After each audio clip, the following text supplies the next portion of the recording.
हिजाब को लेकर हो रही राजनीति ने संसद, सड़क और कोर्ट कचहरी सबको हिला रखा है। हम बात कर रहे हैं सीएसडीएस के निदेशक हमारे साथ हैं संजय कुमार जी।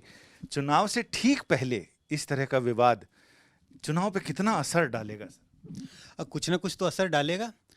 कोई भी मुद्दे, नए मुद्दे आते हैं, इसका चुनाव पर असर पड़ता है, वोटरों के मन पर असर पड़ता है। और ये मुद्दा तो ऐसा है जिसकी चर्चा बार बार हो रही है। मैं मुद्दे की चर्चा नहीं कर रहा हूँ, लेकिन मुद्दे का संबंध एक धार्मिक समुदाय के लोगों से है। और इस धार्मिक समुदाय के लोगों के वोटों पर काफ़ी दारोमदार है यूपी के चुनाव का, किस ओर यूपी का चुनाव जाता है। तो ये मुद्दा जितना गर्माएगा, मुझे लगता है ये मुद्दा चुनावी मुद्दा भी बनता हुआ मुझे दिखाई पड़ रहा है। चुनाव से ठीक पहले, पहले चरण के मतदान से हफ्ते भर पहले ओवैसी पर हमला होता है, तो इसका कहीं से कोई रिश्ता? और उसके बाद एकदम पहले हिजाब का मामला आ जाता है जो जनवरी से चल रहा है। देखिए, हिजाब का मामला जनवरी से तो चल रहा है। और मैं ये नहीं कहता कि इस मामले का सीधा सीधा संबंध यूपी के चुनाव से है, लेकिन ये ज़रूर है कि चूंकि मामला चल आगे बढ़ता गया और चुनाव नज़दीक आ गए, तो राजनीतिक पार्टियां इस पे अपनी रोटी सेकने की कोशिश कर रही हैं। सारी राजनीतिक पार्टियां अपनी रोटी सेकने की कोशिश कर रही हैं।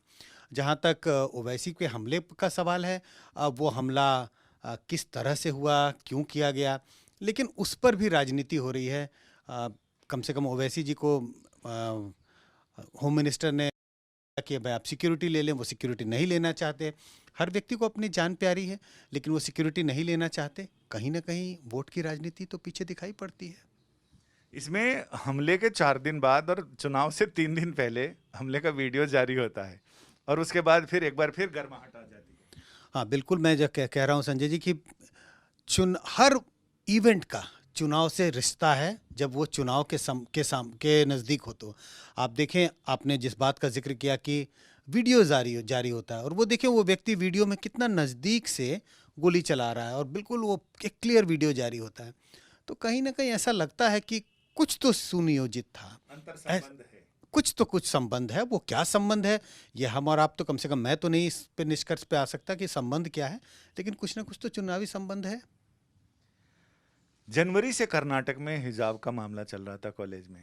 अचानक मतदान शुरू होने के पहले इसमें एकदम से ईंधन पड़ता है और पूरे देश में इसकी चर्चा और इसको लेकर गर्माहट शुरू हो जाती है। नहीं, ये निश्चित रूप से हिजाब का मामला तो जनवरी से चल रहा था, लेकिन मैं ये नहीं कहूँगा कि जनवरी में मामला इसीलिए उठा क्योंकि यूपी में चुनाव होने वाले थे, और यूपी के मतदाताओं में मुस्लिम मतदाताओं की तादाद बहुत है। लेकिन इस मौके का फ़ायदा उठाया जा रहा है, चूँकि कंट्रोवर्सी तब से चल रही थी, और ये आते आते फरवरी का महीना आ गया, और अब फरवरी में चुनाव होने वाले हैं, वोट पड़ने वाले हैं। तो राजनीतिक पार्टियां सोच रही हैं कि क्यों ना इस मुद्दे को भी एक राजनीतिक मुद्दा बनाया जाए। राजनीतिक मुद्दा इस तौर से बनाया जाए जिससे उनको फ़ायदा हो, वोटों का फ़ायदा हो। सब तरह की पार्टियां, चाहे उनको माइनॉरिटीज़ के वोट मिल रहे हों या नहीं मिल रहे हों, सारी पार्टियां कोशिश कर रही हैं इस मुद्दे का राजनीतिकरण किया जाए, इसका राजनीतिक फ़ायदा उठाया जाए। संजय जी, जिस तरह से ओवैसी इस पूरे मामले पे खुल के बोल रहे हैं, तो एक तो उन पर हमला हुआ, वो दूसरा हिजाब का मामला, तो हम लोग तो उसको राजनीतिक नजरिए से देखते हैं, आप लोग उसका विश्लेषण करते हैं, तो ओवैसी को कितना फायदा लगता है कि होगा इससे? देखिए, एक आम चुनाव होता तो शायद इसमें इस इन चीज़ों का, जिन बातों का आप जिक्र कर रहे हैं, उन पर हमला होना, हिजाब पे कंट्रोवर्सी होना, इसका फ़ायदा, राजनीतिक फ़ायदा उन्हें मिल सकता था। लेकिन ये चुनाव एक मामूली चुनाव मुझे दिखाई नहीं पड़ता यूपी का। इस चुनाव में बिल्कुल बिल्कुल दो ध्रुवों में बटा हुआ चुनाव है। और पहली बार मुझे लग रहा है, और काफ़ी सालों के बाद शायद ऐसा लग रहा है, समाजवादी पार्टी के जो समर्थक हैं, जिसमें मुस्लिम मतदाता हैं, यादव हैं, और बड़ी संख्या में जाट मतदाता हैं, उन्हें लग रहा है ये एक मौका है बीजेपी को सत्ता से हटाने का। ऐसी स्थिति में मुस्लिम वोटों का में बिखराव हो, और वो टूट करके कुछ ओवैसी के पक्ष में चले जाए, कुछ बीएसपी के पक्ष में चला जाए, ऐसा मुझे होता हुआ दिखाई नहीं पड़ रहा है।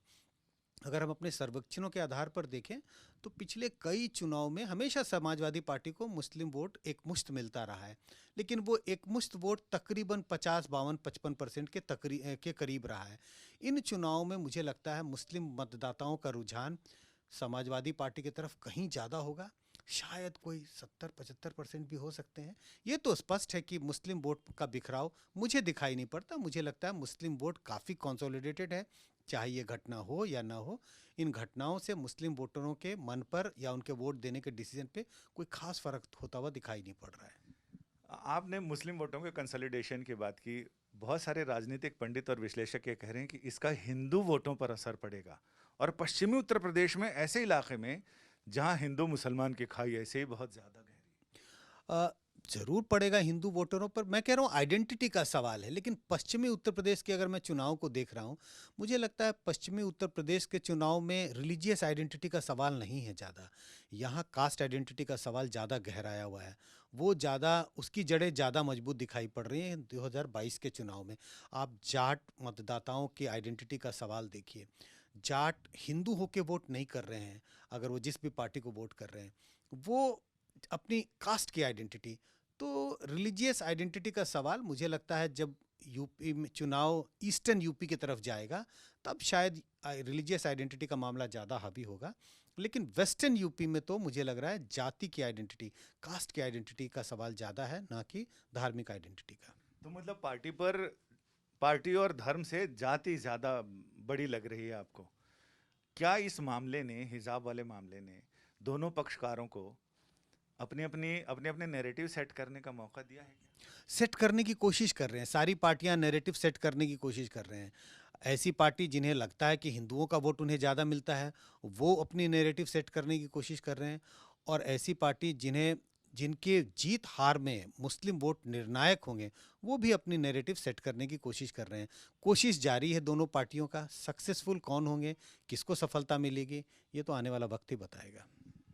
हाँ, ये राह तो फिसलन भरी है, लेकिन संजय जी ने जैसा बताया कि सब लोग नैरेटिव सेट करने की कोशिश कर रहे हैं, यानी हर पक्ष ये चाह रहा है कि उसके लिए ये मुद्दा विन विन सिचुएशन है, यानी कहीं यही मुद्दा नहीं हमें जीत की कुर्सी तक पहुंचाए, सफलता का परचम लहराए। तो इनको देखते हैं, क्योंकि अब 10 फरवरी को मतदान का पहला चरण है और इसके साथ ही शुरू हो जाएगा कि ये नैरेटिव कितना सेट हुआ है, और 10 मार्च को चीज़ें खुल भी जाएंगी। लोग कहते हैं नाई नाई कितने बाल, बोले जब सब सामने आके गिरेंगे। बस 10 मार्च तक इंतज़ार कीजिए कि ये फिसलन भरा ये मौका ये किसके लिए रपटने का साबित होता है और किसके लिए स्कीइंग का। कैमरामैन अनूप के साथ संजय शर्मा, दिल्ली आज तक।